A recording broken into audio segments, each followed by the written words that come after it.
اور یہ صرف کہا نہیں، مولا گرتے تھے، اٹھتے تھے، گرتے تھے، اور ایک آواز، اے نالی، اے نالی، نہیں معلوم کس علی کو بلا رہے تھے، ارے نجف والے علی کو، یا علی اکبر کو، خیر سرارے پہنچتے ہی اپنے آپ کو علی اکبر کے اوپر جنازے پہ گرایا اور رخسارے پہ رخسار رکھ دیا. یا کنڈیشن مقتل یہ کہتا ہے ایسا لگتا تھا دشمن تماشا دیکھ رہے تھے کہ اب لگتا ہے حسین کیوں نکل جائے گی. اس کیفیت کو نہیں معلوم کیسے جناب زینب نے محسوس کیا اور خیمے سے باہر آئی اور آگے کہتی ہے یا اخی و ابن اخی، اے میرے بھیا، اے میرے بھیا، اے میرے بھیا. تو لگتا ہے تمہاری روح نکل جائے. اب مولا کی توجہ زینب کے اوپر آپ بندگی اے پیر، ابھی حسین زندہ ہے، خیمے میں جاؤ، خیمے میں. حضور محمد اللہ رونے کے دن ہے، بہت کم دن بچے ہیں، آج جتنا ہو سکے گریا کر لو. آج کے عزا لینے کے لیے شہزادی آتی ہے، رونے کے دن ہے. اب مولا کے سامنے جوان کا جنازہ ہے. کہتے ہیں بعض علماء بیان کرتے علی اکبر کے سینے پر ہاتھ تھا. مولا نے کہا یہ علی اکبر سینے پر ہاتھ کیسا، بابا بچی کی علی. مولا نے آستین الٹی نجف کا رخ کیا، بابا در خیبر اکھاڑا، آسان جوان بیٹے کے کلیجے سے برچی یاری مدد کہہ کے اب برچی کی علی کا نکالنا تھا. علی اکبر کی روح برباد کر گئی. اب جوان کا جنازہ ہے. اب تک تو مولا سارے جنازے، لیکن کہا کہ روایت کے اعتبار سے حسین پورے ہو چکے تھے، نظروں سے کچھ دکھائی نہیں. بنی ہاشم کے بچوں کو آواز دی، اے بنی ہاشم کے بچوں آؤ، جوان کا لاشا ہے، بوڑھا با لے کر خیمے تک چلے. ام لیلا آؤ تمہاری قربان.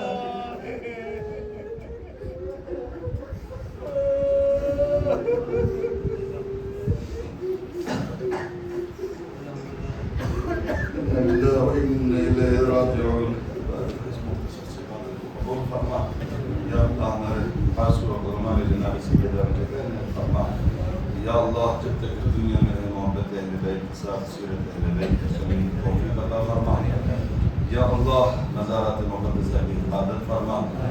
یا اللہ دشمن کے ہر حملے کو خود انہی کی طرف موڑ دے. ظالمین اگر قابل ہدایت میں اس کو نابود فرما. یا اللہ حضرت ظہور میں تعجیل فرما. ہم سب کو ان کے عوام